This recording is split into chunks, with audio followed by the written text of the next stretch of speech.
Hello, folks. So, in this video, I wanted to talk about you know the whole set of problems that is going on in India uh, about the whole rape murder case in Kolkata. I think it is. I mean, it happened in a medical college to a doctor, to a woman, right? There's a lot of chaos going on, and I just wanted to tell some things that I had in my mind. Why does it matter what I think or say, or what is my opinion? Uh, well, I just wanted to say it out loud that like some of my thoughts and some angles on this whole thing. And I feel like I mean, I didn't notice any video seeing this angle, but I'm sure a lot of people would have thought this. I don't think I'm the only one. I'm not some sort of like super smart person who can think something that others can't even imagine. I'm sure a lot of people are thinking from this angle. So I just wanted to tell it out loud. I don't know if others are thinking from that angle. They are, or they probably are not. I don't know, right?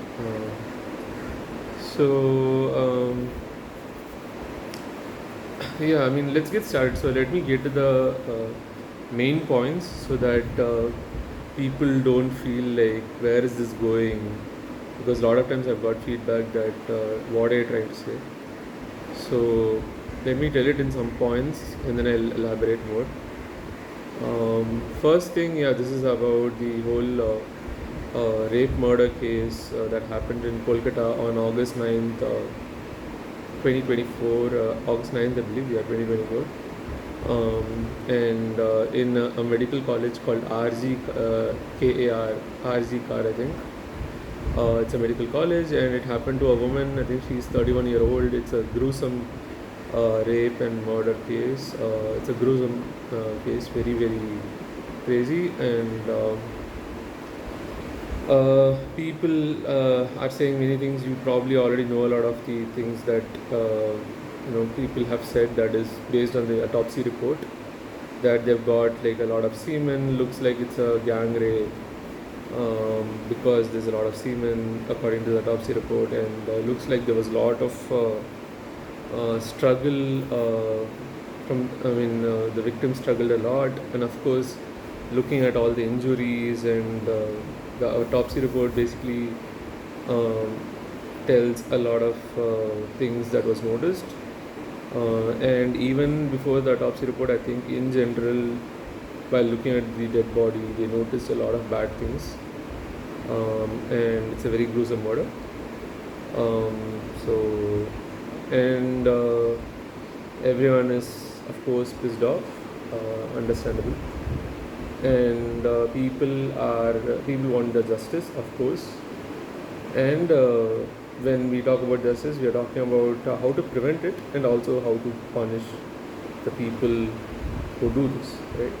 It's not just about punishing, it's also about preventing it in the future, right? And people are also connecting it to the Nirbhaya case, I think, which happened in Mumbai, or I don't know. I don't know much details about the Nirbhaya case. I just remember that it was a very gruesome case. I think it happened in a bus. Basically, it was a couple in a bus, and the woman got raped, I think gang raped, and the woman's partner was also then killed. I think both of them were killed, basically. I just can't remember all the details, but basically it was another gruesome, very gruesome case that happened, which changed a lot of things in the country, in India. Yeah, I mean, what am I trying to talk about here? The connecting point is about how I'm seeing this from a political angle, and a solution angle, and I don't have a solution. So and I feel like this is a very very hard problem to solve. First of all, am I saying it's impossible to solve? To some extent, yes, but yeah, I mean, anything that man or like a human says in history, anything human says it's impossible. We have made it possible at some point. So as of now, it seems very very hard and almost as good as impossible. But I think in the future we'll have a solution. It'll become possible, but for now it just seems very very hard. And I'll tell you why. And yeah, and I'm not trying to say that what happened is right. Of course, what happened is wrong. I am someone who believes that force in any form is generally bad, and rape is literally just force. It's not consensual sex. Rape is force, and I wouldn't want that on anyone. I wouldn't want that on myself. I know that I don't want to be forced to have sex, and someone forcing themselves on me, and without my permission or against my will. I don't want to have sex, but then I am forced to have sex. Then, of course, like if I am raped, I wouldn't want it. So I wouldn't want to be raped. So, and I don't really think I have a double standard there. Um, that others can be raped or should be. And I also have a mother. I have a sister, and they're all alive and well and healthy, and I wouldn't want anything bad to happen to them, or even the men in my family. And I also have a niece, my sister's daughter. So yeah, I mean, I wouldn't want anything to happen to her ever. Um, and with that, let's get started. Right? So those are the points that I want to cover up. The political angle mainly. I spoke about what this is about, and the political angle that I want to talk about, and that I think it's a very hard problem to solve. This is the main point, and also what I'm worried about, and I think that's it. Yeah, I mean. We have some worries around this issue and what is going on, right? Yeah, that's all. Yeah. So let's get started, right? And let's talk about crimes in general. That I'll talk about crimes in general and not just like this specific case, right? So that's also a point. So I'll be talking about say stuff like say not just rape, murder. It can just be rape, or it can just be murder, a gruesome murder, or it can just be say a big scam, or it can be theft, like robbery, and can be any crime. Let's or terrorism, whatever, many things. So bombing some place or whatever. So yeah, let's get started. So yeah, I mean, it's been a bad few days, or maybe to be realistic, it's been a bad few or many years where women feel very very unsafe. I really can't relate to it because I'm a man and I've always been a man with male features, male genitals and whatnot, and I mean, I have not felt the kind of fear that women feel, or anyone with say women's features. Say usually a woman's body that is seen in a sexual manner. Basically, anyone who has a woman's body, woman's genitals, you know, they are all a target when it comes to rape, right? Generally, that's what do you say, majority case in the world, in India, right? So so I can't relate. I don't know how that fear feels like. I have sometimes felt afraid of getting mugged, going on a road, feeling a bit unsafe because there are not much street lights, but that's not a thing, it's fine. I mean, I can use my phone torchlight or whatever, and I can walk on it. And God knows, I mean, I don't believe in God, I'm just using the phrase, but who knows where the CCTV cameras are? I don't know. I never think about CCTV cameras, by the way. But I think others are probably thinking about it if they're feeling unsafe. But I just think it's a dark place. Generally, dark places. I mean, I'm not afraid of the dark exactly, but then um, if I'm going outside my house and there's a dark place and it's really late night, very late night, and it's a dark place, I wouldn't. Most probably, I wouldn't, and it's like lonely. It's not like with people around.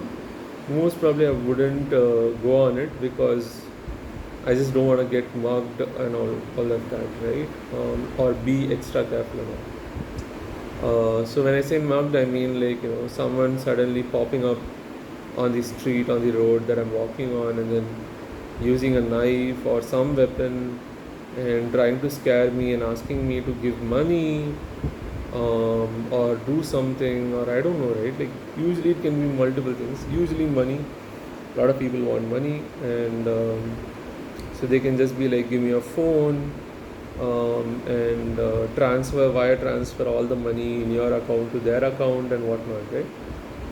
And maybe I might even get killed, depending on how much money I have and I give away.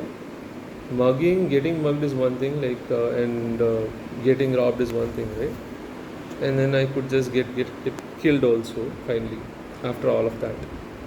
And I could get assaulted first, and I could get killed after that. Like if I fight back, or even if I don't fight back or whatever, I could get assaulted and then finally killed also, intentionally or unintentionally. I mean, sometimes there's a fight happening, and then maybe by mistake they just kill you by hurting you, not with the intention of killing you, but just to hurt you, anyways, or to scare you or whatever, right? Or to fight you in case you fight or not.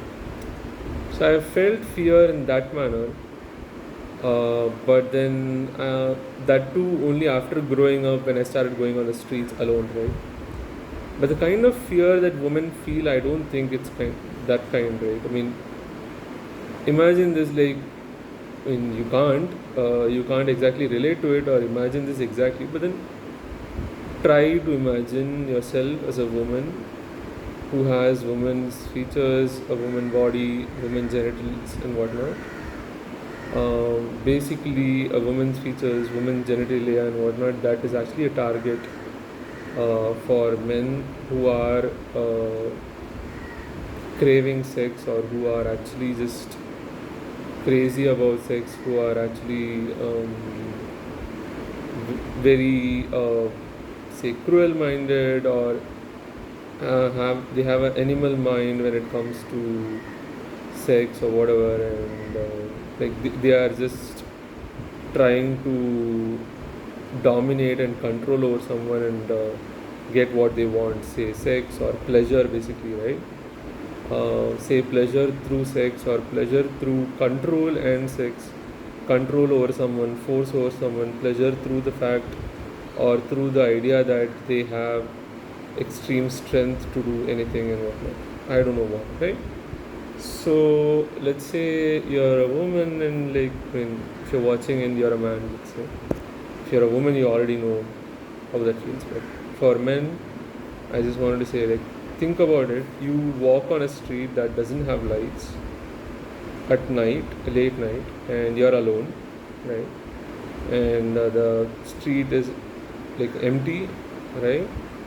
And it's late night. You're walking probably towards a house, your house or a friend's house or whatever, right?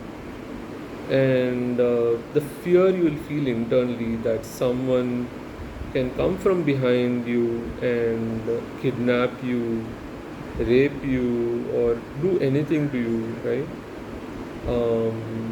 And you also don't know when it will stop. For example, if they kidnap you, they can just keep raping you forever. Like they can take you to some place and they just keep raping you. Imagine how that can feel like, right?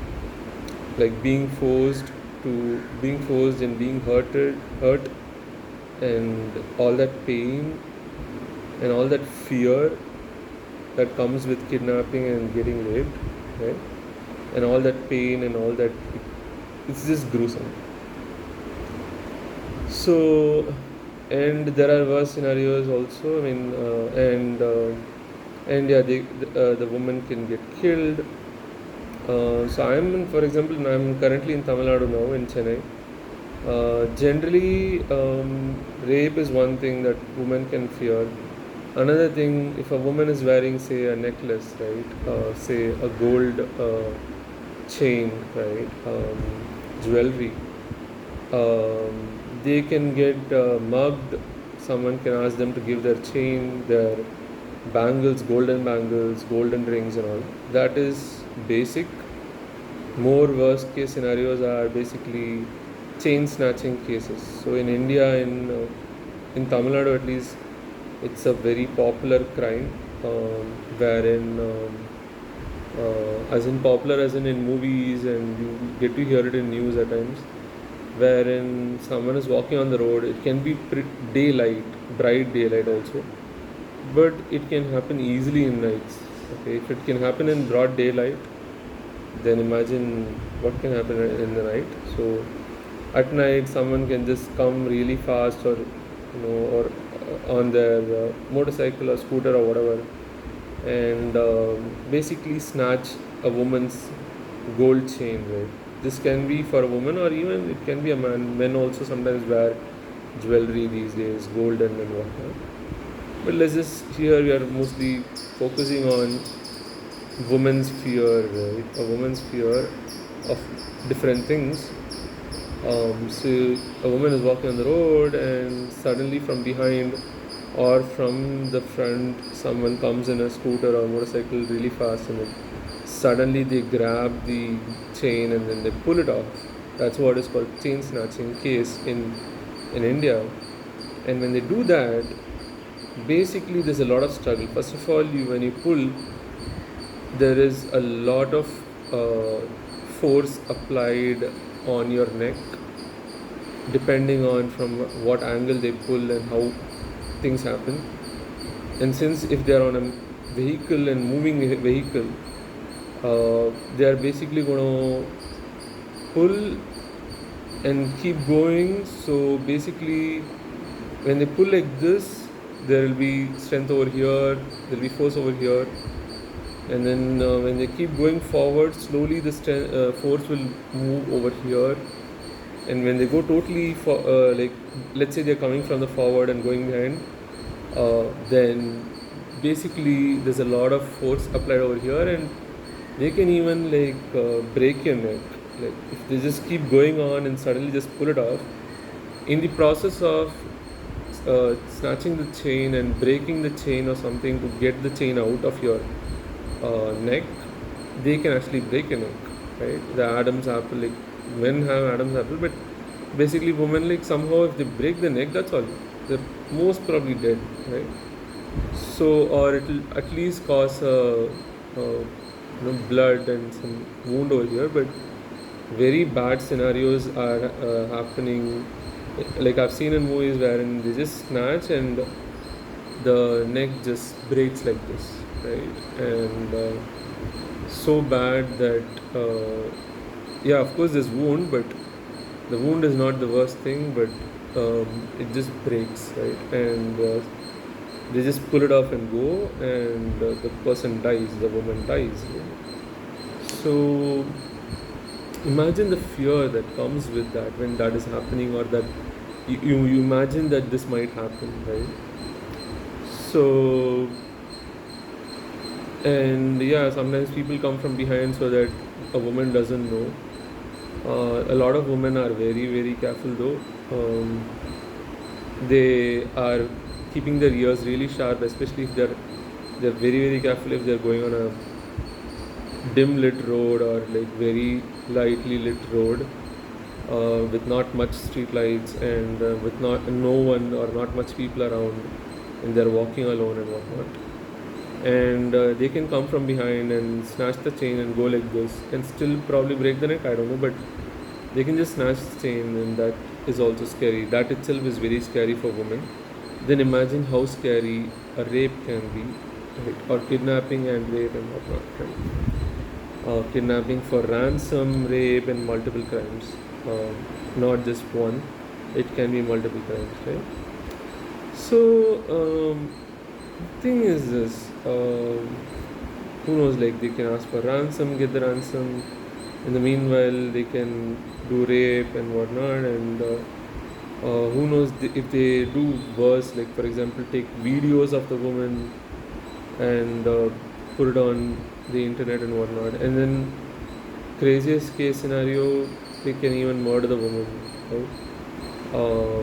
So after getting the ransom, even then murder the woman, right? So basically, then imagine if I can think so much. Imagine the detailing that woman can think or probably think, especially if a woman is a overthinker. Uh, Imagine the fear that she will go through just imagining, okay, what will happen if someone kidnaps me? What will they do to me? How will it feel and whatnot, right? And the fear, the plight of the woman just by thinking of this, right? Now, uh, this fear only women will know, right? Because growing up, they have been a target growing up, not even after just after their puberty, even before puberty, right? So even if it's not a woman, it's a girl. While totally while growing up, basically, it's a small baby to growing up.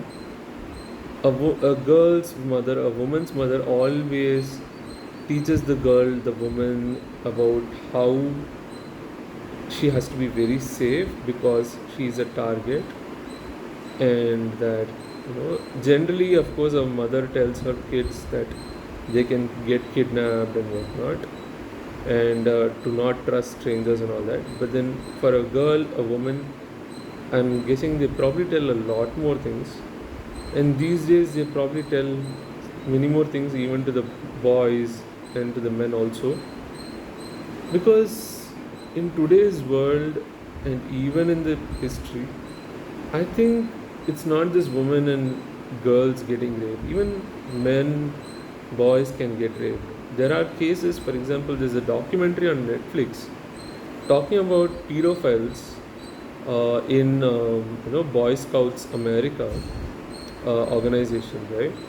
So in India also people have Boy Scouts in schools, wherein boys join a Scouts program, Boy Scouts program, and then girls have Girl Scouts and all that. And you can just grow up and go for camping and whatnot, and you will be in the Boy Scouts growing up, and at some point you can be in Boy Scouts itself, or some people just move on to NCC. I think I forgot the full form, national something. These are all similar to your people who want to actually become, say, forest rangers or army men or whatever. They'll probably attend these and like, or want to join the force, air force or whatever, right? They'll probably join these to learn stuff, right? And Netflix has a documentary on how the Boy Scouts of America, the organization, had so many pedophiles and they actually raped a lot of boys, right? They sexually harassed a lot of boys, sexually assaulted them, raped them, whatnot. And there are a lot of details on this on the in the documentary, and they've detailed a lot of things on how exactly the sexual assault happened. And the survivors of these, or the victims of these assaults, rapes, harassments, and whatnot, have actually spoken in the Netflix documentary. These are grown men now, but they were boys once, and they actually faced all these bad stuff when they were boys and when they were a Boy Scout in the Boy Scouts of America organization. Right? They talk about how in camps they were assaulted and whatnot. Right? So it's a very, very sad documentary. But the thing is, it's not just anyone can get raped. It's not just women. But yes, based on statistics and based on just popular ideas, you can clearly say that women probably, most probably, and surely get raped more than men, right? I don't know how many cases there are for men getting raped. And by the way, when you say rape, of course, it's non consensual sex. The perpetrator can be a man or a woman, and the victim can be a man or a woman. Because, for example, usually the popular cases we know only heterosexual, and usually the victim is a woman. So, usually the perpetrator is a man and the victim is a woman. But there can be cases, of course, it will be very less, where the perpetrator is a woman, and also the perpetrator can be man, but the victim can be a man or a boy also. A boy in the case of the Boy Scouts America, like the organization and the whole pedophile issues that they had, and they probably still have, and the whole documentary talks about that. Um, so yeah, I mean, the thing is, anyone can get raped. Small boy, small girl. But yeah, I mean, generally, I mean, if it's a pedophile, I mean, I don't know if there's like classes of pedophiles where the pedophile is targeting small boys only, or just small girls only, or all. But pedophile is just small kids, right? So a perpetrator is targeting small kids and trying to assault them sexually, harass them sexually, or even rape them, right? Sexually, just rape them and do all bad stuff, right? So, you think only women are at risk? The reality is, girls are, of course, women and girls are at risk, yes. Even boys are at risk. Kids in general are at risk. Uh, but yeah, there is factor, and how the probability factor is more for girls, and yeah, it's more for women and whatnot, right? So if you look at statistics, yeah, a lot of women, a lot of girls get assaulted sexually, get harassed sexually, get raped and all that. And I don't know about the statistics around how much percentage of women and girls get murdered after the rape, just after the rape and whatnot. And but yeah, I mean, growing up, generally a mother tells the girl, child, a woman, to be careful, and I don't know what kind of talk they have, but I'm assuming they always have the talk once, or even who knows, multiple times, talking about how they should be careful around men, right? Men or boys in general also, because even a 17-year-old boy can rape a woman or a girl and whatnot, or a kid and all. So um, once you're 18, then you're an adult, yes, but then 17-year-olds can also do bad stuff, or like less than 18 basically, right? Juvenile boys can do bad stuff too. So basically, a mother tells how to be careful to a woman, to a girl, to a child, around men, around boys, around male, and in general, right? What is bad, what is wrong, and especially after puberty, they talk more, I guess, and they ensure that the child, or the girl child, the girl, the woman is safe and doesn't get into any issues in general, and especially sexual issues, right? For example, uh, apart from, of course, rape is, of course, a thing, bad thing that no one wants. And then, of course, women, mothers, and all don't want their kids to have unwanted pregnancies and whatnot. So they'll always ensure that their girl, or their child who's a woman, is safe, right? Um,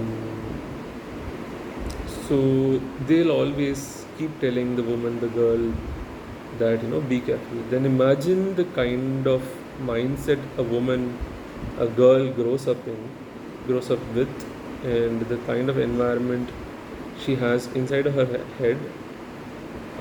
Imagine if you are inside a girl's head, right? If you are in there, then you will be able to understand how much they are careful, how much they fear problems, sexual problems, rape, murder, and what kidnap and whatnot, assaults and whatnot, and sexual assaults or assaults in general, sexual harassment and harassment in general, um, and the kind of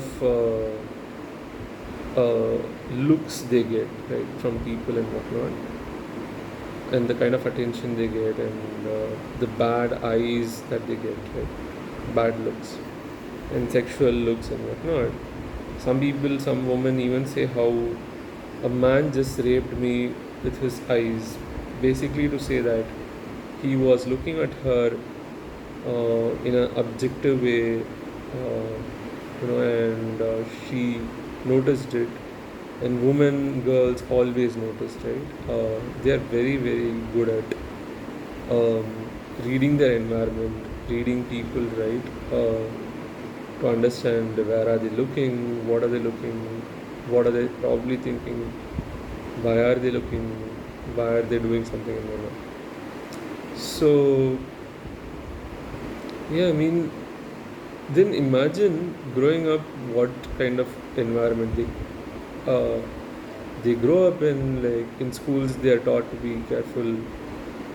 In their house, their mom says, be careful. Their dad says, everyone, their loved one says, be careful and whatnot. And they're always in a state of fear when it comes to some vulnerable situation, say a lonely street, a dim lit street, where they have to walk alone to, say, go to some place or whatever, or they're even driving alone and whatnot, even if it's a car, even if it seems safe, and then, or it can be a two-wheeler and all that. So now the thing is this: women are targets, they have a lot of fear, and this is not just one day's fear. Over their life, they are growing up with this fear and being careful in their mind. And this has been around for years, for centuries, I guess. And man has evolved. Basically, I'm referring to like human has evolved, and evolution has happened, civilization has happened. We wear clothes, we are not going around naked, we have manners and whatnot, but we still have issues. And over the centuries, I think even long ago, I think rape would have been there. Probably they probably didn't know the name or whatever, but probably rape was there, most probably, right? And I wonder what is the history of rape over the centuries, and like what happened in the era of kings and queens. What kind of punishment was there? What kind of thought process was around there when it comes to rape and whatnot? And what was the case when we were actually just just ape men, or like just a rock age man, right? Where I'm just walking around naked or walking around with very few leaves around me or whatever, right? Or something like that. When we were early age men, women, I wonder what was the context of rape and what happened when someone raped someone, right? So, but I'm sure it would have been there and it must have happened, I'm guessing, because I don't know, like, I think mating, reproduction is a general thing that has been around always, around a lot of organisms, in a lot of organisms in their biology. And the urge to reproduce, or the urge to actually mate, has been around for a long time, for a lot of organisms, or probably all organisms, unless it's an organism that can reproduce on its own and there's no concept of mating, wherein usually when it comes to mating, Um, when it comes to sex, usually there is like more than one organism involved. Usually two, I don't know if there's like multiple and all that, and they mate and you know maybe just to mate or I don't know like to reproduce and whatnot. I don't know the biology of like all organisms like bacteria and whatnot, right? Or different microorganisms and organisms out there. So I believe we are all mammals and we have like a sex mechanism and there's a mating mechanism and men, women put together you can actually reproduce and create a child, right? So I mean, I'm guessing yeah, it would have been there like rape, forced sex. If you go and check wildlife, right, there's a lot of actually rape, I think, in wildlife, in animals. I remember reading a lot of people like otter. I sometimes use the otter icon, otter emoji and all. The interesting thing is actually otters are not great. If you go read wildlife stuff, um, you will realize that there's a lot of killing that happens in wildlife. There is always some animal that is always eating another animal, if assuming it's a carnivorous, that is eating another animal, and it's some dominant animal eating some submissive or some lower level animal that has less strength or something like that, or is part of the food chain where say a lion is supposed to eat a deer. It's just like that. It's just the way nature is, right? So and apparently otters, they actually rape otters, right? Like male otters, I think, rape female otters, and they even rape kid otters, I think. I don't know if they rape other, creatures, other class of creatures and all, but this is something that you can read. Apparently, otters can be, or otters are very, very bad, in the sense that they rape other otters, right? So now coming back to say humans, I mean, yeah, I mean, I wonder why humans rape. Like, is it to have pleasure, just curiosity to have sex and to rape someone, or is it some urge to actually rape in general because of some issue in them, or it's just in their character or something, right? Or how they were actually grown up. Uh, did they grow up in an environment that actually encouraged to be dominant with, say, women or dominant with humans in general, and to actually um, you know, insult other subordinates or other less strong or weak humans. It can be men, women, boys, girls, and whatnot. And maybe to disrespect women, I don't know, and maybe to dominate women, girls, and all. And maybe an environment where they showed that it was okay to hurt a woman, right, or hurt girls, and maybe it was the upbringing, right, or maybe it's just some psychological issue where they have an urge to actually commit a crime in general, or just commit a rape in general, right, wherein they just want to rape someone even if they don't want to, they just uh, do it and have to do it, or else they can't just live. I mean, they just can't uh, live just without raping people. They have, it's like a compulsive thing, or is it like some disorder wherein they derive pleasure out of raping someone or torturing someone or harassing or assaulting someone and whatnot, or killing someone, right? Raping and then killing someone and whatnot. I wonder what is the exact root cause issue when it comes to rape, right? Or is it just someone who is just deprived of sex in general and is so sex craved that they are like ready to do anything to actually have sex and even go to the extent to actually rape someone, right? Or are they actually trying to achieve some other goal by raping someone? Like in old movies, I don't know what was the custom in villages before. In old movies, you can see how they show some customs in Indian villages, in say in Tamil Nadu, where when someone rapes, say a man rapes a woman, they say the woman now has to marry the man. Is that the intention of the man to actually force a woman to actually marry him, right? Or like something similar to that in general. And or are they taking revenge? Or I don't know. Rape can be. I mean, someone can rape and commit a crime in general for many reasons. The motive, the modus operandi, it can be many, right? And I'm sure people are studying crime, psychology of crime, psychology in crime. They're probably studying all the psychological stuff in crime to understand why someone commits a crime. For example, a crime like rape or murder, or rape and murder, and why they do it, and what is their interest, what is their reward for doing it, or whatever, right? Understand that.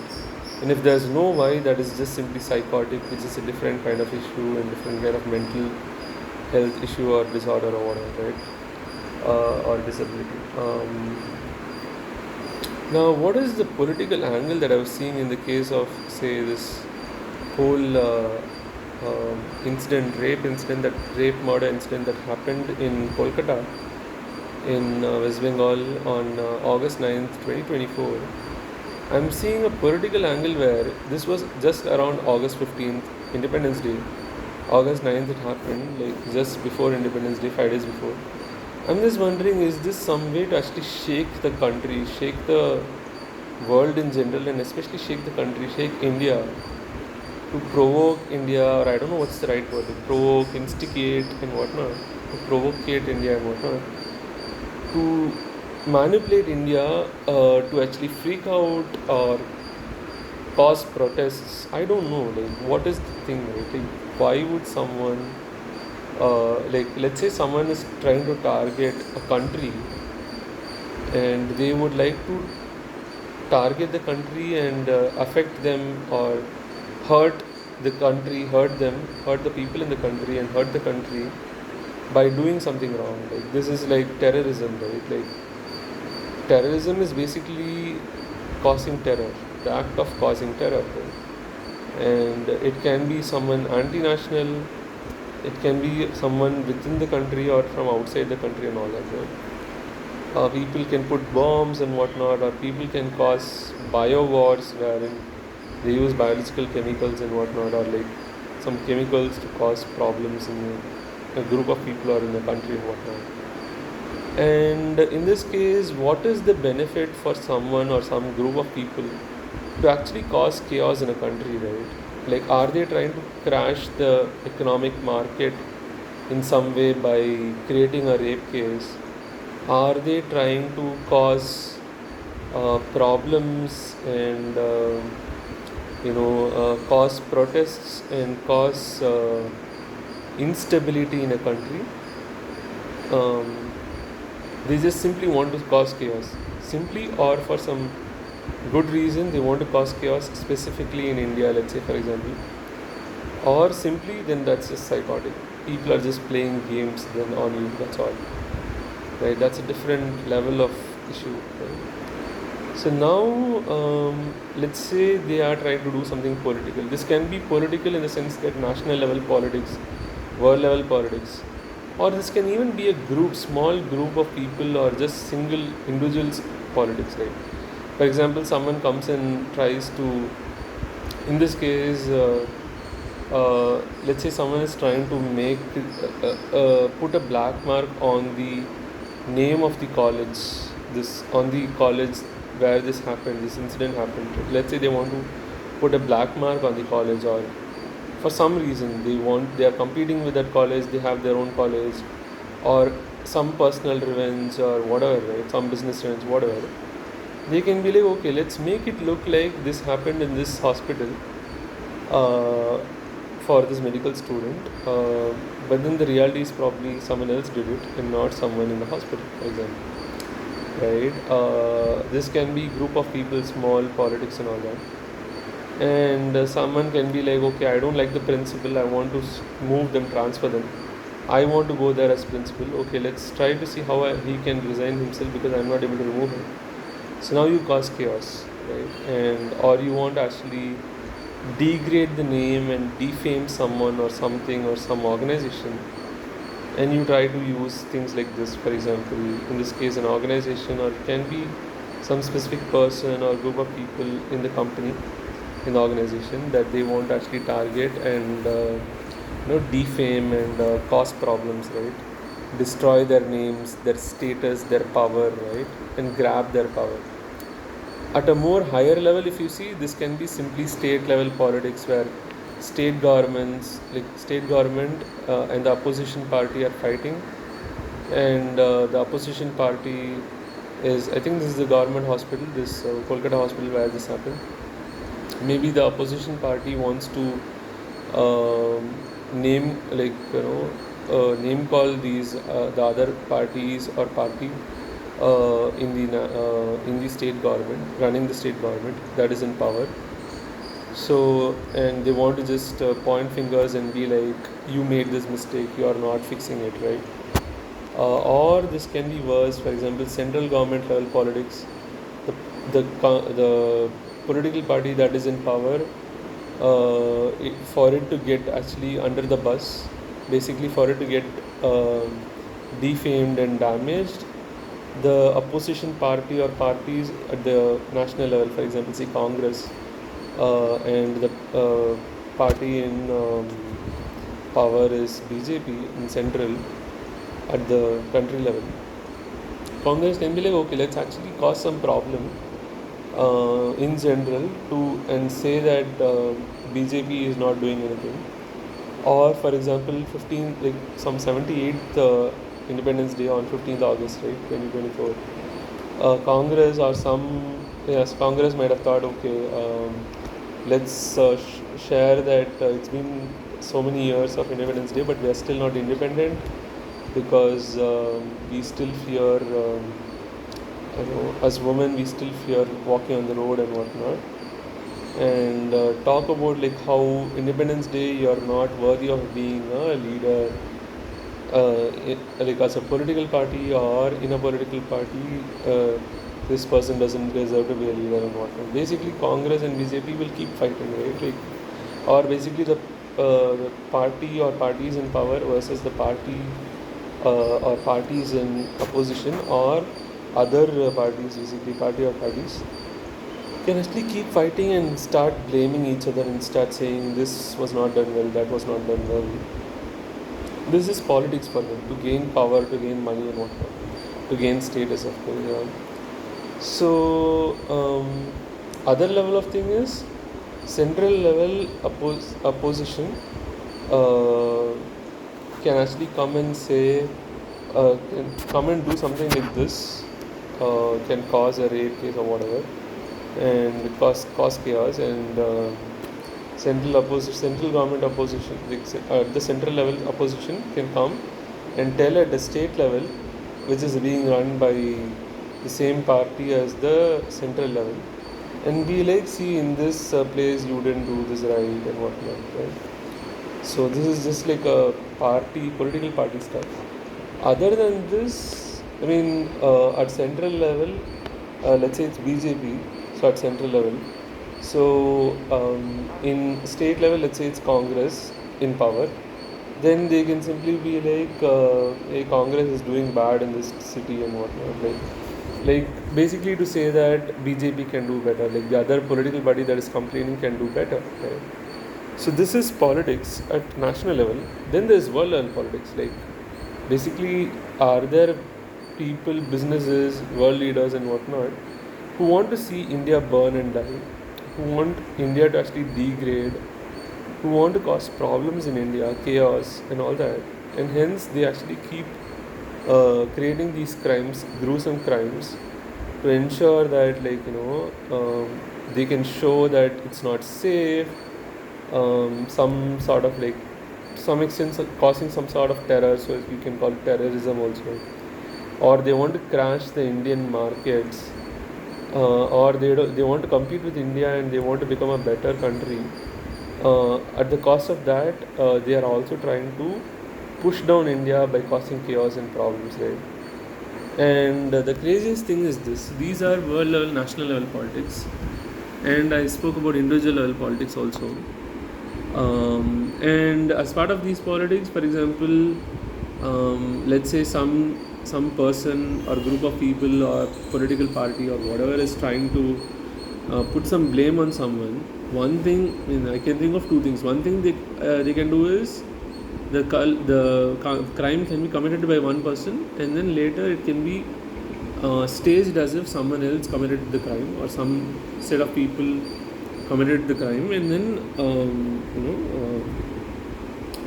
imprison them, punish them, and whatnot, right? And other cases instigate or provocate someone to actually do something, do a crime, right? For example, by making them vulnerable, by talking to them, by just simply talking and influencing them and manipulating them, or using intoxication.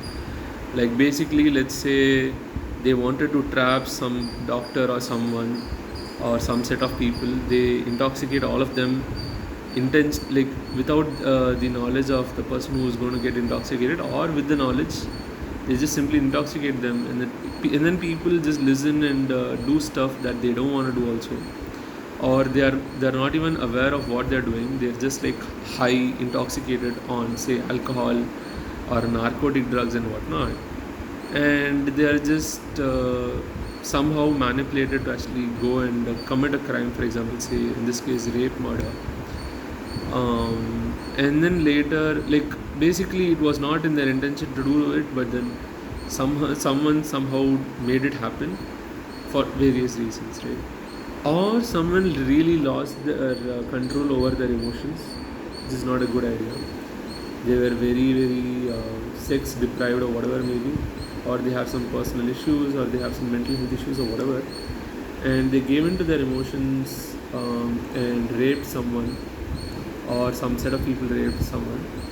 And it could also be like this: one person raped this woman, and then to hide that one person, to protect that one person, maybe other people came in and also raped her or whatever, and also disfigured the woman's body and whatnot, and caused a lot of chaos there, just to ensure that all the, say, evidence is actually gone, and is deleted or just removed or whatever, and also just to show it as if it's a normal gruesome rape, murder, but maybe it's something beyond, or who knows, I don't know. So these are some of the theories that I had, wherein like there's political stuff among individuals or group of individuals or whatever, or among national level, like state level, or national level political parties and all that, or world level politics, right? People trying to target India and shake the nation, maybe change the power. They want to say change the power to, say, some other political party in a state or in the whole country and whatnot. And the whole idea of intoxication, because of course humans are capable of doing really gruesome stuff. There are novels and internet articles and whatnot where you can find out gruesome stories, and most probably a lot of those stories were probably taken from real life, or at some point they became real, or they'll become real because someone read it, or someone can think similar to the author who wrote it, some gruesome stuff, right? So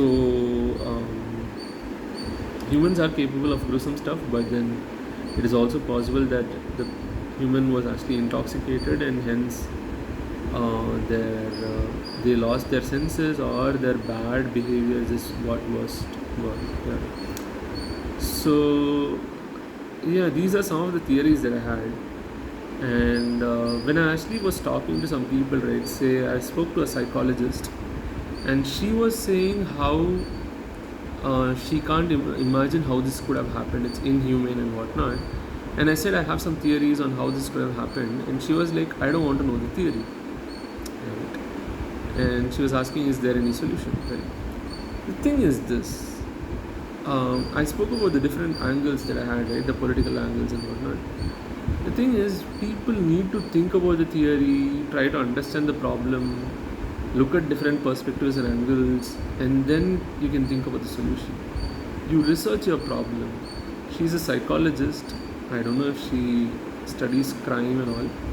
She usually does trauma-based therapy and relationship therapy and whatnot. Anything related to relationships and trauma and all. So I think trauma related to relationship, because there are different kinds of trauma, I think. So and I think people have to research. I understand that women are in a um, very chaotic state. They're almost always in a state of fear. But whenever such incidents happen, gruesome rape, murder cases, and they get publicized very well, then people are more in anger and fear, like especially women. I can understand that. Since I am a man, I am not burdened with the fear or all that, but then I'm just thinking like analytically and trying to look at what is going on. Fortunately, I don't have that fear, but yeah, ideally, no one should have that kind of fear of getting raped. But we do have to think about theories. We do have to think about what to do, right, and different angles, why this could have happened and what. I mean, there are people who study terrorists, who study psychotic people, who study, say, psycho killers, right? So I think it's important to study these people to understand what to do about these people who are actually committing crimes, right, in general, and especially gruesome crimes like murder, rape, murder, and whatnot. So she was saying, I don't want to know the theory. I'm like, dude, you need to listen. She's just like, is there any solution? Everyone wants a solution, right? I mean, I understand. Of course, we want a solution. It's not like you want to stay with the problem forever. But then I think it's important to first of all talk about the problem, understand the problem first, before you jump into solutions, right? You don't want to jump into conclusions, half-baked solutions that will just not work forever. Of course, you can't just keep thinking forever also and wait for a perfect solution, but I'm just saying that at least put some basic thought, right? But as a woman, she can't, I think, because I'm not saying because she's a woman, but because she is in a state of fear and anger, I think. Anyways, and I think many people are not even ready to talk about it. Many women. A friend was like, I don't want to talk about it," and I was like, "Understandable, because she's already overwhelmed with the whole idea, right? Like, in general, women do fear men assaulting them, raping them when they are out in the dark and all that. And when something like this happens, fear just shoots out, right? Shoots across the sky. Anyways, so when this psychologist friend was asking, is there any solution, and when she said, I don't want to know the theory, let me actually read it out what I told. So I said, good question, and I said, I unfortunately don't see a solution right now. And like I mentioned in the start of the video, I was talking about how the problem is not just about rape, right? Of course, rape is a problem, but it's not just about the rape. The problem, I think, is mainly about powerful people being able to hide their crimes, right? Powerful, influential people, right? People with power, status, money, right? Power like political power, some authority and whatnot. In this case, everyone is saying that they haven't found the actual killer, actual rapist, but they just actually just found a scapegoat and they put him inside the prison. The thing is this, yeah, maybe it's true. In which case, you're basically saying there's someone else out there. So why did it happen? Why did this happen? Like, why is someone else out there, and why is this innocent person inside? Either they don't know who is the actual culprit, or it was hard to find or impossible to find the actual culprit, or they know the culprit, but they didn't catch them because they couldn't or they didn't want to, and they ensured that they just closed the case by finding some random person and putting the case under him, and like just booking him under that case, and capturing him and catching him and imprisoning him, right? So the problem is mainly about powerful people who are able to hide their crimes. It's not just about powerful people. Powerful people who are so powerful that they can hide their crimes, right? And any crime, it can be murders, gruesome ones also, any murder, right? Economic crimes, right? Say tax related or whatever, right? Or scams or anything. Rape is just probably just one of them, right? For powerful people, rape is just nothing. Like this time, they raped a doctor, a woman. Everyone is focused on the idea that this woman is a doctor and whatnot. I mean, are you trying to say that it's okay to rape a woman who is not a doctor? No, right? So why the hell are people actually focusing on the whole idea that the woman is a doctor, she got raped, it's gruesome and what? Just look at the main things, which is, I understand it's gruesome, which is also something to consider when it comes to the crime, the punishment, the intensity of the crime, and hence the intensity of the punishment. The thing is this, right? First of all, we should look at the core things. I'm sure people are looking at it, but then I don't want people to focus on the other things too much, right? I don't think it makes sense. Stop telling. I see people having boards in their protest saying, hands that heal shouldn't bleed, or humans that heal shouldn't bleed.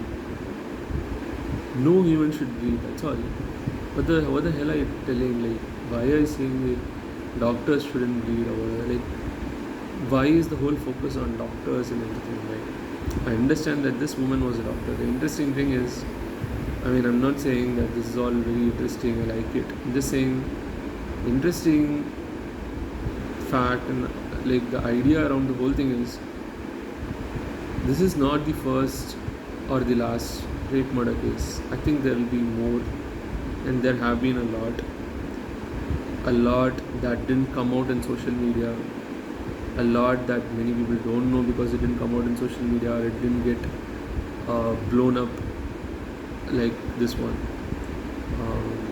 I don't know if it's getting blown up disproportionately and all that, but it's getting blown up for sure, right? Should it get blown up or not, we'll talk about that. But then there are probably a lot of cases that never get spoken about. There are probably many cases that are there in the police files, FIR files, that no one knows except the police and a few people, and the victim and the perpetrator and the loved ones of the victim and all that. There are probably many cases that didn't even reach the police and the police files, or maybe it reached the police but it didn't reach the police records, FIR files and whatnot. Or there are many cases that didn't even reach the police, and the person who got raped is just out there trying to live a life. Or there are cases probably no one knows except the victim and the perpetrator and maybe the loved ones, or maybe they didn't have any loved ones alive. So it's basically some orphan who just died or got raped, and probably raped and murdered, and no one knows. It's just no one knows, because there's no one to notice them, notice the victim is gone. And there can be those kind of cases also, right? Or there can be cases where no one reported to the police, the victim just kept mum, didn't even tell their loved ones and whatnot. They got raped, but they didn't tell their loved ones. They didn't tell anyone. They didn't tell the police or whatever. Right? Now, the thing is this. So there are many cases out there, right? And rape and murder and whatnot. And this one got spoken about. Yes, a lot of people are shouting. A lot of people are making a lot of noise. Right? A lot of cases didn't have the same level of support and noise like this one. But the one good thing is, if you get support and a lot of noise from a few cases at least, it might be able to help other cases also in the future and the past cases also. That is a good thing actually. Right? But yeah, I don't want people to simply focus on the idea that doctors should be protected. A lot of places I keep seeing there should be laws to protect doctors. I think there should be laws to protect any human, any living thing and all that. Right? Why is it like this doctors? I understand doctor is a very, very noble profession, and I think a lot of my ancestors would say that any profession is a noble profession. Right? Any profession that is righteous and legal and whatnot. Some people would even say any profession, not even legal. Any profession is like, there are phrases in my native language and in other languages in India which talk about how work is God, right? It doesn't talk about like, is it legal work, is it illegal work, is it right, is it wrong? No, work is God. That's all, right? So and maybe someone is not working, it's a kid, or if it's a man, they are not working, they're just simply sitting. That doesn't mean they shouldn't be protected. That doesn't mean they can just be killed or whatever, right, or assaulted. So why the focus on this doctor? Who the hell are just doctors? Only doctors are like then privileged to be safe, is it? Then no one else is privileged to be safe. Like no one else, no one else should be safe, is it? Like, now safety is a privilege, right? But yeah, I'm just saying. But of course, I know the reality though. The reality is this, right? Almost no one is safe. Almost no one. A bit philosophical also, but anyone can get hurt. Even the most powerful people can get hurt, right? So no one is safe, right? Even the most powerful people can get killed. Even a lot of powerful people can get raped and all that, probably. But they can use their money to actually be safe, get security, get safety and all that. So as much as possible, it's very rare, but even the powerful ones can actually get hurt, can get assaulted, can get raped, can be a victim of a crime, right? It can be a scam, it can be anything, murder, whatever, right? No one is really safe, exactly. But they can use their power, money, status, their brains or whatever and try to be safe, right? Usually powerful people are safer, yes, for various reasons, right? If they are touched, if they are hurt, they will hurt back, they will retaliate and they will take revenge. And so accordingly, anyone who's hurting them will be very, very careful, right? Of course.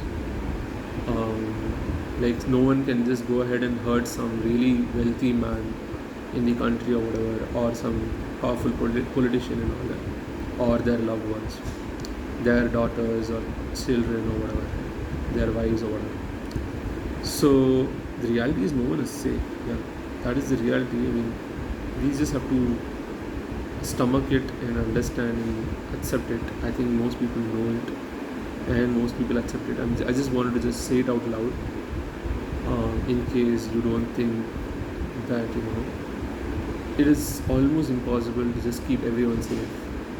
And in I've seen in some movies which talk about someone goes and says, hey, I want police protection because I'm in danger. And at some point one of the statements that comes up is, well, the police, it's not like you can have one police to protect one person, right? So many millions and billions of people are there in every city, state, country, continent in the world. You can't have one police for one person, right? Usually you have some police for a big group of people, right? They have to protect some small group of police. They have to protect a bigger group of people, right? They have to support a lot of people, not just a few small set of people, right? Usually, like, of course, there'll be cases where there are like assigned security forces for particular person or set of people and whatnot. Especially when it comes to powerful people with status, money, and all. So no one can really protect you all the time, right? It's very rare, depending on who you are, what kind of status you have, and power you have, and money you have. So no one is really safe, especially not all the time. And the next thing is, anyone, like, basically no one is safe from crimes. So anyone can get victim of crime, rape, murder, whatever, scam, and all that. And it's not going to be easy to stop crime in general, right? It's not going to be, it's a very hard thing. Like, you can't simply easily just stop scams, stop say rape, stop murders. If you could do that, someone would have already done it, right? As of now, I think it's really hard problem. People are still studying terrorism, crime cases, murder cases, like any kind of rape cases, whatever. They're all studying the crime to understand. They're studying the crime, they're studying the victim, they're studying the perpetrator or the culprit, and or culprits or perpetrators, and they're trying to understand how they can prevent it, why, what is the cause, and everything, right? It's a proper study. Crime, it's a study, right? So there are people in the world who are trying to understand the psychology, psychiatry, everything around us, right? And trying to understand, okay, how can you just prevent this? Because simply asking for justice, like just looking at the punishment part of things or the aftermath of things, doesn't help. I mean, you can get punishment, you can work on the crime, you can see how you can punish the perpetrator and whatnot, like the aftermath of the crime, like whatever happens after the crime. Yeah, that's one thing, right? But then, let's say in this case, rape, murder, a lot has been lost, right? Now you're just talking about how to pay back through punishment and whatnot, but then what is lost is lost.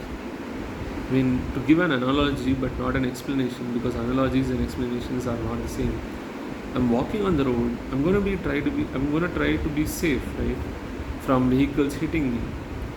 And it's more on me for me to be safe, because if a vehicle hits me, it's a problem for the person who is driving the vehicle, because according to law they shouldn't cause an accident. It's a problem for them also. But the thing is, bigger problem is for me, because for them it's a crime. For me, I might lose, say they just crash into me, I might lose some bone or whatever, or I might have injuries that are irreversible or that are not fixable. You cannot fix it. Then I would be scarred for life. I would have injuries for life and disabilities or whatever for life, and the other person is just going to have some crime reported, and he'll be booked under some case, and he or she will be imprisoned or whatever. But I have a bigger problem. I get injured. For them, they'll ensure that they are safe, like from the crime and not getting imprisoned and whatnot. How do I ensure I am safe? Right? I try to ensure that I am vigilant. Similarly, because once you lose, like say in the case of a road accident, you lose a lot very easily. You can get injured in such a way that it's hard to just fix the injury. Right? You can't reverse it sometimes. You can't undo some things. Right? So some injuries and whatnot, some consequences and whatnot, some effects.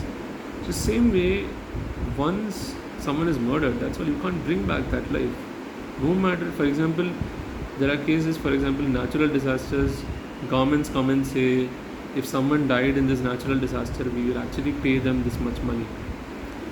Okay, that is the aftermath. how do you actually prevent the natural disaster, or how do you prevent people from getting hurt from the natural disaster, right? Similarly, in a crime, you want to ensure that you are preventing people from the crime, you are actually protecting people from the crime, and ensuring that the crime doesn't happen in general and people are protected in general.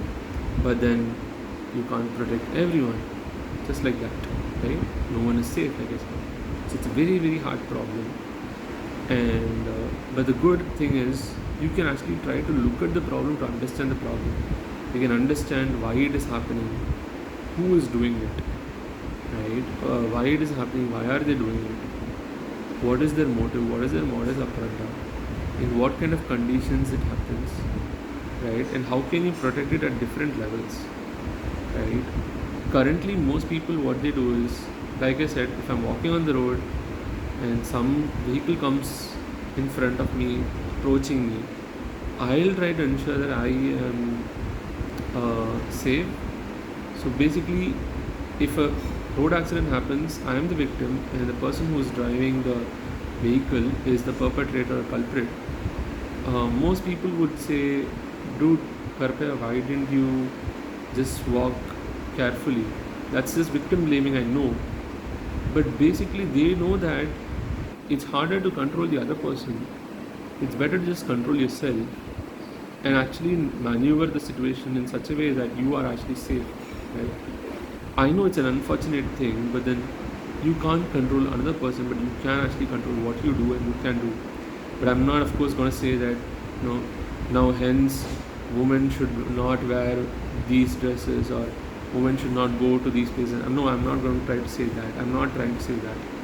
But what I'm trying to say is, we need to look at how to also ensure that women are safe, because uh, that is something that women can control. They can actually look at what they can do to be safe, right?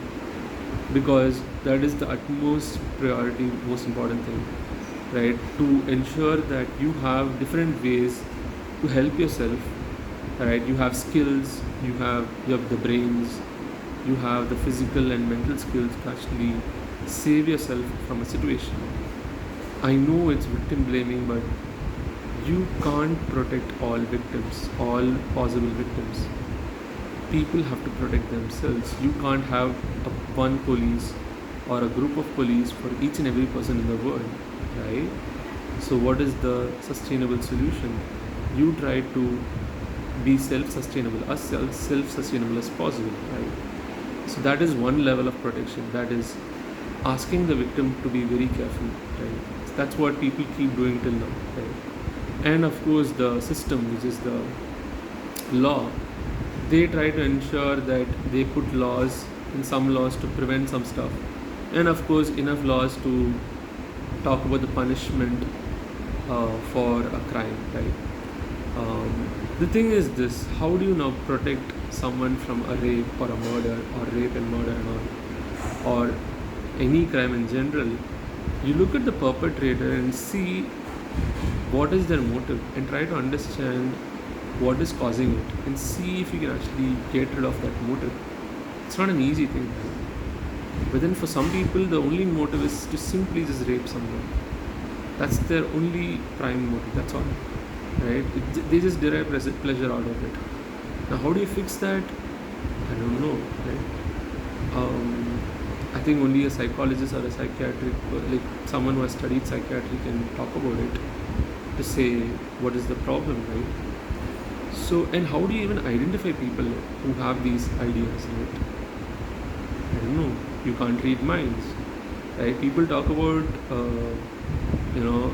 there are people who are saying, yeah, it is not all men, but then a lot of men are bad, or men are bad, like some men are bad or whatever.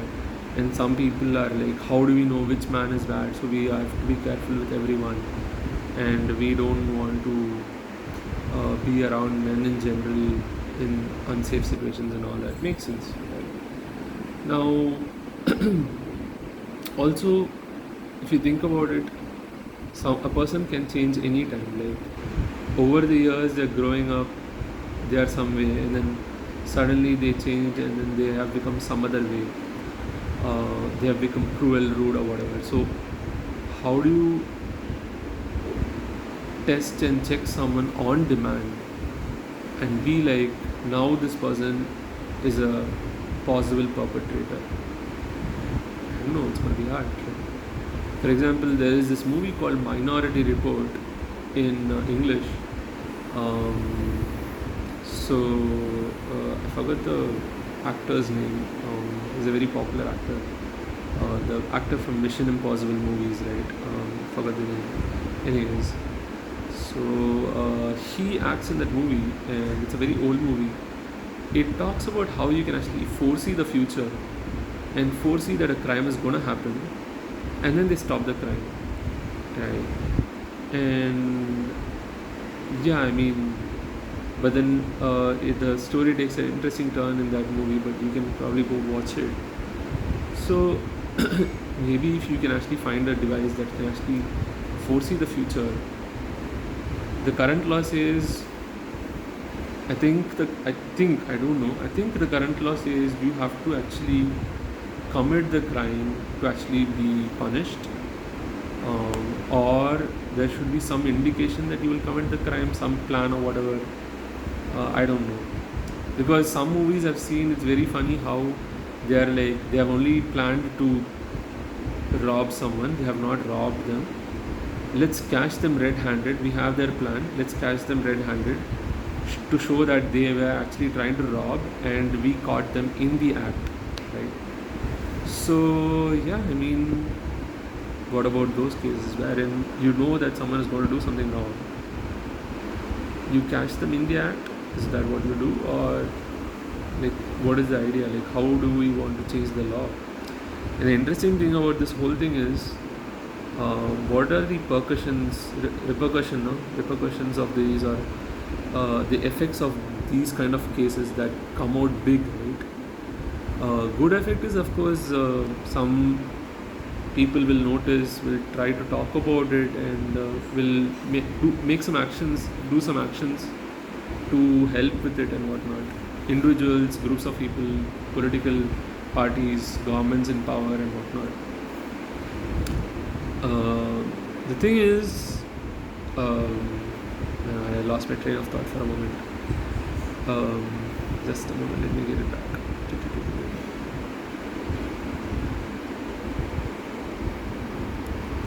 Yeah. So when people try to help, right, like sometimes some kinds of help can be very tricky, especially when you try to make a hasty decision, right? Everyone is like, we want justice today, right?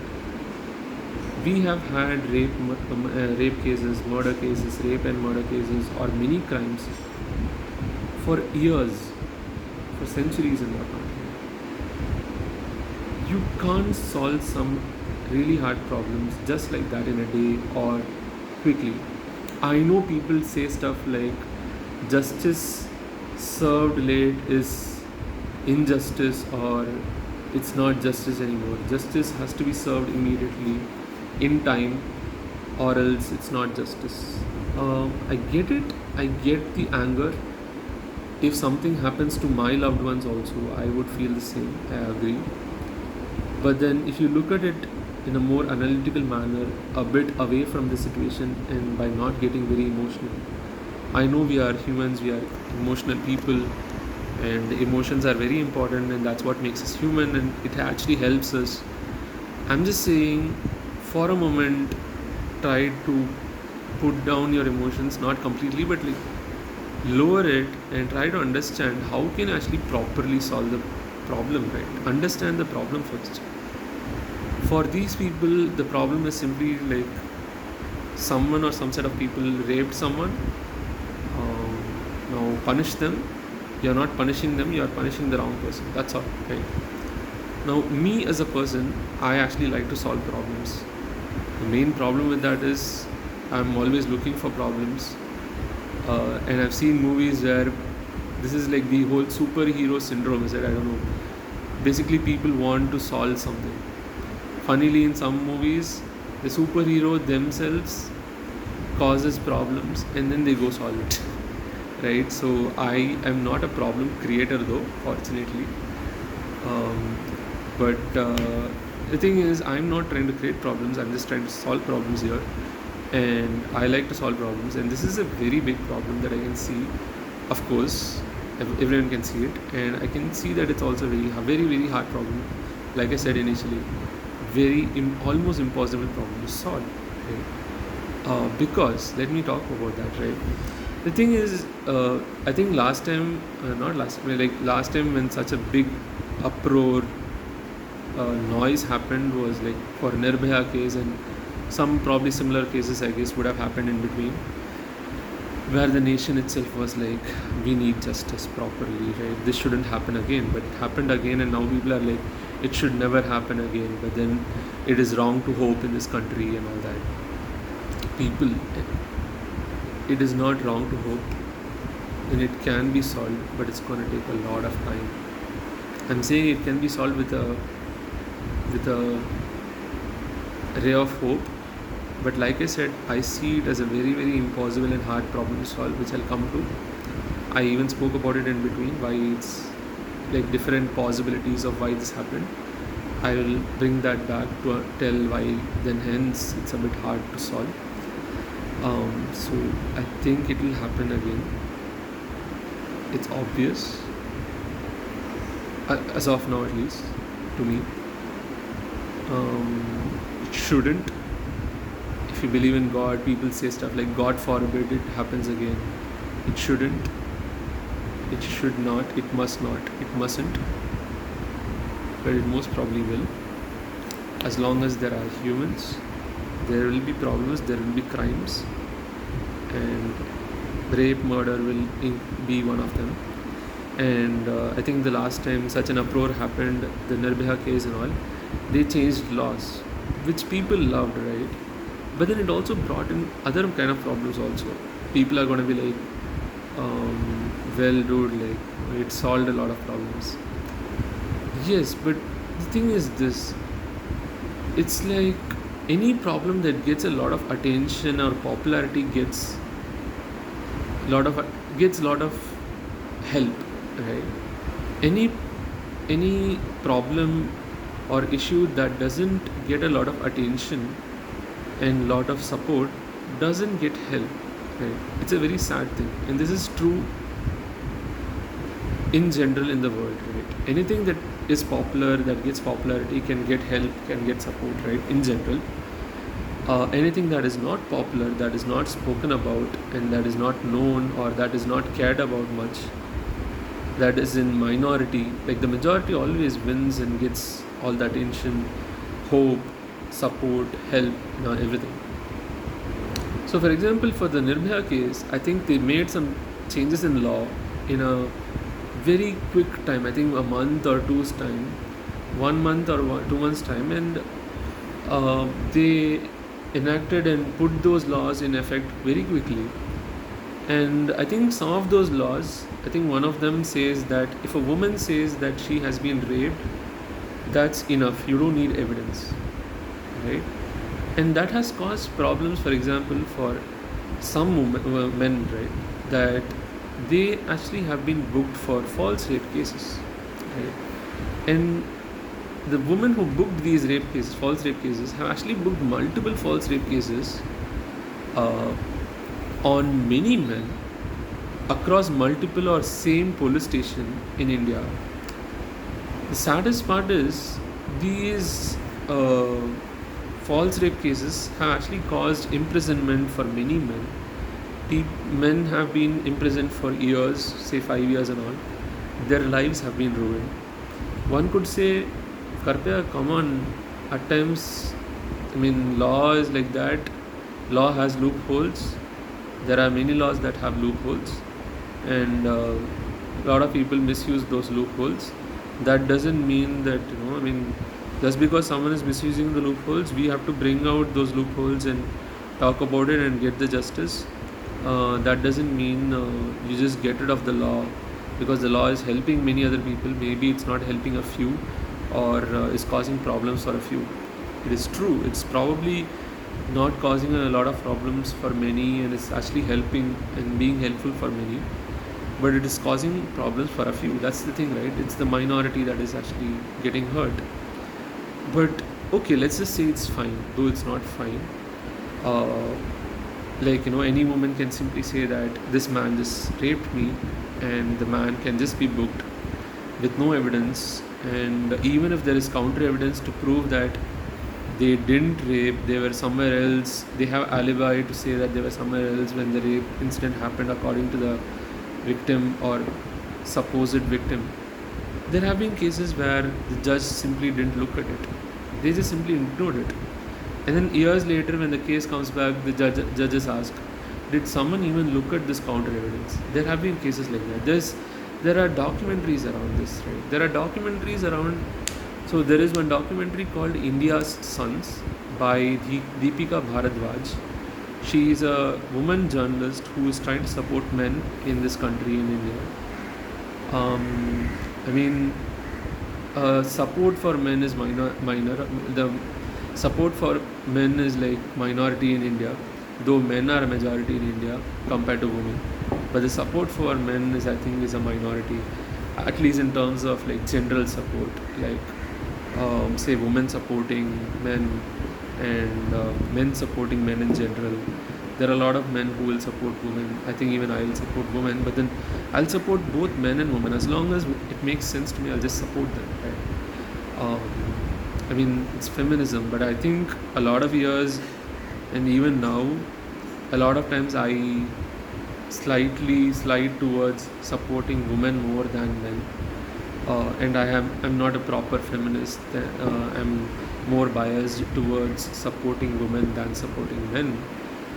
But that's not a good thing, right? Because there are a lot of also good men, but I also have seen many men with bad eyes. You never know, right?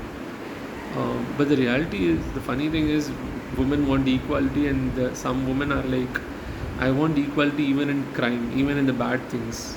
Like, if a if you say someone, if you say there was a robber, he was, women might just be like, why did you say he for the robber? Why can't it be a she? Right? I mean, it can be. So it is true. A woman can also be a robber. Yes. Basically, funny thing, women are like, we want equality everywhere. We want equality even in the bad things. So if there are robbers who are men, well, there can be robbers who are women. Why can't women be robbers? Why can't women be murderers? Why can't women be rapists? They can be. Anyways, but yeah, statistics, according to statistics, yeah, since women are a minority compared to men and whatnot, and for probably various reasons, I don't know, psychological or whatever, or it just happened to be fortunate or whatever, where men are the bad ones and women are fortunately the good ones, usually. So, but then yeah, it's probably not always the case. There's no set theorem or set fact, right? Anyone can be bad or good or whatever. It's very contextual and whatnot, and situation based. So, and perspective, right? What is right, what is wrong, what is bad, what is good. I'm just going to be talking about legal stuff over here. So, moral, legal, all equal for me here.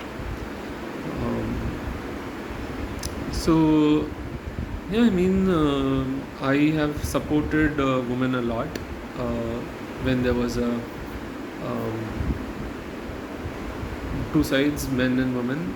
I have supported women a lot. Interestingly, Deepika Bharadwaj like women, and I know some friends who support men also and who are proper feminists, who are like, see, men are also actually good. There are good men and whatnot, or men have rights and stuff like that. Men also have problems and whatnot, right? So Deepika Bharadwaj's movie India's Sons talks about false rape cases and survivors of false rape cases. And I'm guessing there are also false rape cases where there were not survivors, where they suicided. So they died by suicide. It's an unfortunate thing. So yeah, and there is even one more documentary by Deepika Bharadwaj around marriages in India, around dowry, where there are false dowry cases or false cases against men around marriage, around dowry and stuff like that, and which basically misuse the laws, right?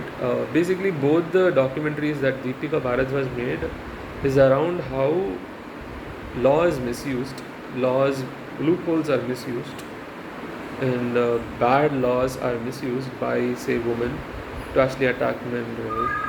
So, just a moment.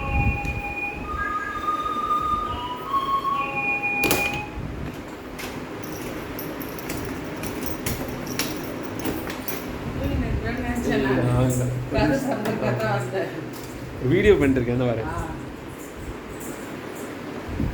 So, yeah, I mean, both the documentaries, India's Sons, and I forgot the other movie's name, um, by Deepika Bharadwaj, it talks about how laws are misused, right? Bad laws, um, laws that have loopholes, and they are misused by women, for example, and against men. Of course, it will be a minority cases compared to the very magnanimous amount of laws, bad laws, and loopholes in laws that are misused by men or people in general against other people, right? For example, by men in general with, against women and whatnot.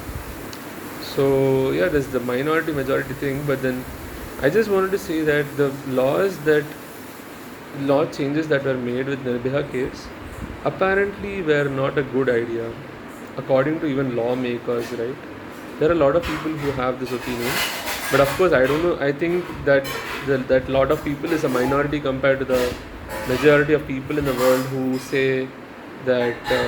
I'm guessing there will be a majority. I'm guessing there will be a majority of people who will say that it is the right thing to actually make that change in the law to help women to actually book a case against a man who has raped her, right? Assaulted her, raped her, and all that.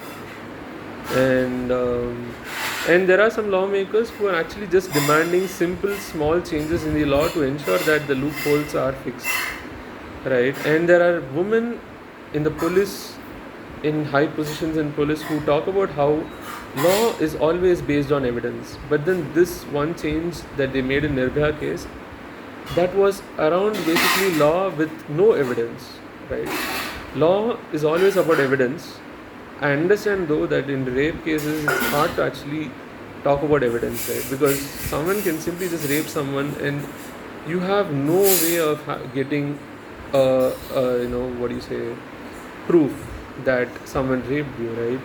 Like what different kinds of proof, for example, CCTV cameras, some witness and whatnot, or biological ways to say that this man's semen or this man's what do you say skin or something was found in this woman's body and whatnot, or like somehow to say that this man who actually raped her, biologically to say using some tests, lab tests and whatnot, right? So I know it's hard to get evidence when it comes to rape cases, but then this woman in police, she was talking about how law is all about evidence, and I understand that evidence is very tricky in rape cases and many cases. And she was talking about how when you actually put a law without evidence or proof being necessary, then it's very very tricky. There's a fine line now. Now then, many can misuse it, and the interesting thing is people are misusing it. For now, fortunately, it's a minority or very few number of cases and few number of people getting affected, few innocents getting affected. I wonder, and many of these people would wonder, when this would become a very major problem with many cases on men being false rape cases and whatnot. I wonder what is the solution here, because you don't usually get proof for rape cases, I guess. And so then how do you catch the perpetrator, the culprit?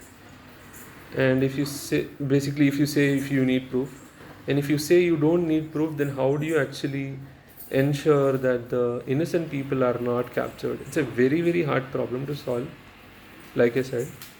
And so I'm just wondering what is the solution over there. But the current law says that I think a woman just doesn't have to find any evidence or proof to say that a man just raped her or whatever, or assaulted her and all that. So she can just book a case on him and he will be imprisoned, and I mean, he'll be investigated and whatnot, right? So that is that. Now I think people are demanding action, of course. People want justice. Justice to prevent this and to punish people who did this. Now, the two things, right? Preventing, let's come to it. Preventing is a very, very hard problem. Punishing is also very hard. Yeah, I'm not giving much hope, I know, and it's not really nice. But it is what it is what I feel. I mean, like, I am currently feeling it's a very, very hard thing. Why? Let's talk about it. Let's start with punishment, right? What is going on currently? Basically, these are very powerful people, I guess, very influential people. Assuming that the person who has been imprisoned now for the Kolkata rape murder case is not the person who actually committed the crime, or probably was a helping hand, maybe, I don't know. This is just speculation. A lot of it I was just talking about in this whole video was a lot of speculation and theories, right? I don't know what actually happened, but let's just say, according to what people are saying, that hey, this was actually committed by some other person and whatnot. If that is the case, then these people are really influential people. I mean, in this case, with this assumption. But in general, also, if some very powerful person commits a crime, they're going to do a lot of things to ensure that they don't get punished. Regardless of them getting investigated or being a prime suspect or being a suspect and all, they'll ensure that they don't get punished. Or even if they get punished, they'll try to get a bail. They'll try to actually reduce the punishment, and like they'll try to do anything and everything possible that is helpful for them, right? Or they will flee the country. They will just get out of the country if they don't see any other option, right? So, and they'll basically do anything to protect themselves. They are very powerful people.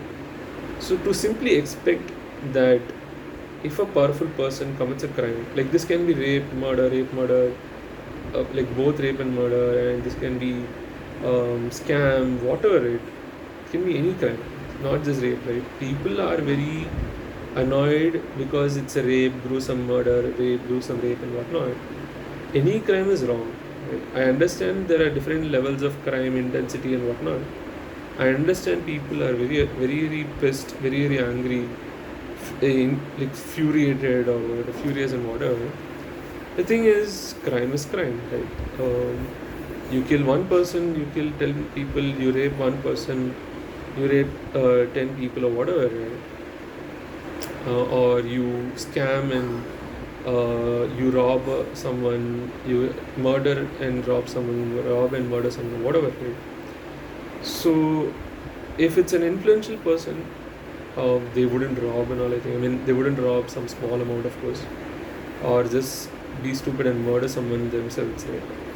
But yeah, I mean, they could be indirectly murdering someone by paying someone hitman and whatnot, and get convicted, get suspected, and get investigated and whatnot. But in any case, a powerful man or a powerful person, right? Not even just a man, it can be a woman and all. So a powerful person, it's going to be really hard to actually punish them. So that's why it's a hard thing. So if it's a powerful person or a person with powerful connections and a lot of power, status, money, and whatnot, then it's going to be really hard to punish them. So no matter what you do, no matter what is the crime, the reality is people with power can get away, right? Even if there are laws to ensure that they don't get away, I don't think so. Like, they'll find a loophole, they'll do something, and they'll get away with it, right? Or they'll just fly out of the country. I think there are cases of that also. I think we know some of those cases. I don't want to talk about that now. But so the thing is, yeah, it's very hard. So in this case, if it is true, and if it was actually some powerful person or some powerful set of people who committed the crime intentionally or unintentionally, say because of intoxication or whatever, right? They did it. Then if they did it, and if they're powerful and they have status, they have power, they have money, then they most probably won't get convicted. And no matter how infuriated people are, no matter how annoyed and angry and pissed people are, no matter what happens, not much is going to change, is what I think, right? So, yeah, I mean, this is true for any crime. If the culprit is the perpetrator is a powerful person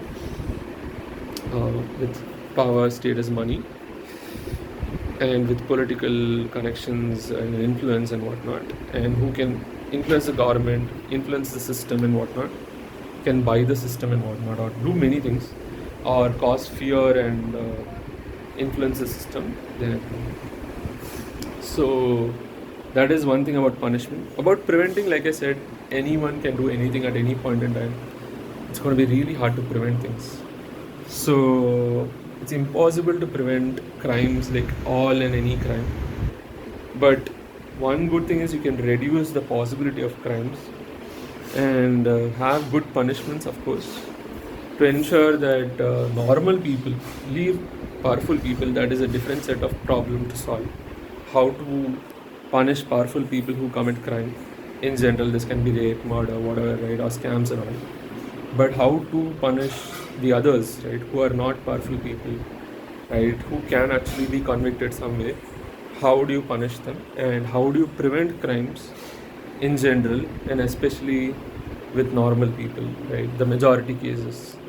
So we have to look at that, and for that we need to study crimes, for which we need more and more crimes being reported. We need to look at how to improve that reporting of crime, like villages and whatnot. A lot of people might not report crimes. A lot of victims might not report the crime to their loved ones. Like, they'll not tell anyone. They'll just keep it in themselves. That's all. There are a lot of women, a lot of kids, a lot of girls in this world, a lot of people, a lot of boys, men in this world who have been victims to many bad crimes, including rape, sexual assault, and whatnot. And they probably didn't tell it to anyone because of many reasons. For example, a gay man or a gay boy, let's say, got assaulted by another gay boy, right? Though it was not though this was not, of course it was not expected, let's say, the victim didn't expect it, right? But then this happened. Now how does the gay boy go and say to someone, let's say both the gay boys were actually you know uh, like actually in a intimate relationship or whatever, or were in a kind of dating or whatever, right? But then one guy, the dominant guy, let's say, or the bad guy, the bad gay guy, just assaulted this person or raped this boy, the other boy, right? Then how do you think the victim, the gay boy now, can actually go and report and say, hey, I got assaulted, I got raped and whatnot, right? How do you think they'll go and say? Because let's say this is a place, they live in a place where being a gay itself is actually wrong, right? What about that? For example, in India, if you reveal you're gay, that's actually a very very big thing. Like, that's a lot of a lot of the society doesn't accept people who are gays, who are queer and whatnot.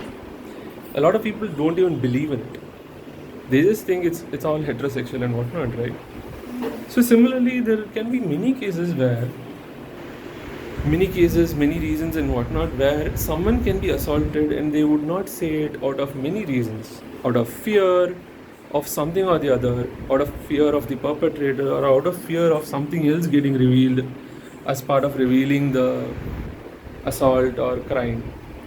So they don't want to say it, or in some cases they don't want to sound stupid or look like a stupid. For example, if I get scammed, do you think I'm going to get to tell everyone that I got scammed and that I lost a lot of money, especially like a lot of money?